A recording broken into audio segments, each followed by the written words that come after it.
ሰላም ሰላም የዩቱብ ቤተሰቦች፣ ይህ ፔጅ ማኡ የሚል የዩቱብ ፔጃችን ነው። በዚህ ፔጅ ላይ አስተማሪ የሆኑ ቪዲዮዎችን፣ ታሪኮችን እያገኘን ከዛ ታሪክ ላይ በጣም ምጡቅ የሆኑ ጥበቦችን የምንማርበት ነው። በየቀኑ አንዳንድ ታሪኮችን እያቀረበን እንሄዳለን። ዛሬ ለመጀመሪያ ጊዜ ለማቅረብ ያሰብነው ታሪክ የአራት ጓደኛሞችን ታሪክ እንትን የሚያደርግ ነው እና አራቱ ጓደኛሞች አንድ ቀን እራት ለመብላት ተቀጣጠሩ እና ያንን እራት ለመብላት ምሽት አካባቢ ላይ አራቱም በተቀጣጠሩበት ቦታ ተገናኙ።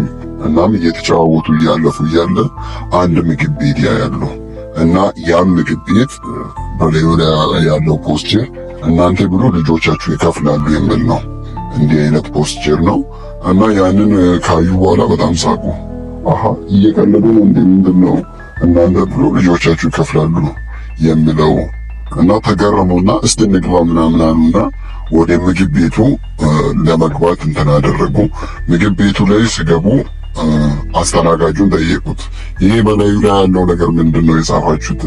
ደንበኛ ለመሳብ አውቃችሁ አይደል ያደረጋችሁት ብሎ ጠየቁት እና አስተናጋጁም አይ ተሳስታችኋል፣ ትክክለኛ ነው፣ እናንተ ቢሆኑ ልጆቻችሁ ይከፍላሉ አለ። አሃ እንደዛ ከሆነ ምንም አንከፍልም እንዳሉ፣ አዎ ምንም አትከፍሉም እናንተ ብሎ ልጆቻችሁ ይከፍላሉ አለ። ከዛ እንደዛ ከሆነማ ብሎ ማብላት ጀመሩ።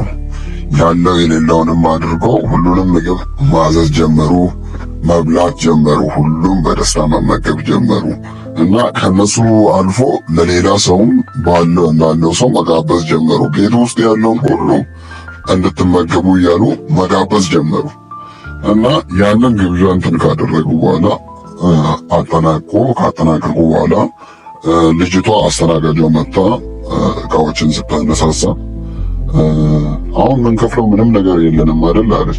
አዎ ምንም ነገር የለም መውጣት ትችላላችሁ አለች። እሺ እንደዛ ከሆነ ብሎ አንዱ ከነሱ ውስጥ ወጥቶ እንኪ ትፕ ነው ብሎ ጠቀም ያለ ብር ሰጣች። ለአስተናጋጇ ልሰጣት እንትን ስል አይ እኛ አንቀበልም፣ ትፕም አንቀበልም፣ ምክንያቱም ልጆቻችሁ ይከፍላሉ አለች። እሺ እንደዛ ብለው ከዛ የሚገቡበት በርና የሚወጡበት በር ሌላ ነበር እና ወደዚህ በዚህ በር ነው የምትወጡት ብላ በሩን አሳየቻቸው እና ሁሉም አመስግነው ወደዛ በር ሸኙ። ከዛ በኋላ የሆቴሉ ማናጀር አንድ ፖስታ ለአንዱ ሰጠ። ከዛ ካመሰገነ በኋላ ፖስታውን ሰጠ። ምንድነው እያሉ ሁላቸውም ፊታቸውን እየተያዩ ምንድነው አትከፍሉም ብላችሁ አልነበር እንዴ? ልጆቻችሁ ይከፍላሉ ብላችሁ አልነበር እንዴ? አሉ። አዎ እናንተ ምንም ነገር አትከፍሉም፣ እናንተ አሁን እየከፈላችሁ ያላችሁት ባለፈው ጊዜ አባቶቻችሁ የበሉትን የምግብ ዕዳ ነው እና የምግብ በቼኩ ላይ ያለው ጽሑፍ ወደ 200,000 ብር የሚጠጋ ነው እና አራታቸውም በእጃቸው ያለውን ብር ሲያዩ ወደ 20,000 ብር የማይሞላ ነው እና ያንን ብር ከዛ በኋላ ከደሞዛቸው እየተቆረጠ ሙሉ እድሜያቸውን እየከፈሉ ኖረ ይባላል እና ይህ አስተማሪ ታሪክ ነው። ከዚህ ታሪክ የተማራችሁት ነገር እንዳለ ተስፋ እናደርጋለን። በሌላ ታሪክ እስከምንመለስ ድረስ መልካም ቆይታ ይሁንላችሁ። እንወዳችኋለን።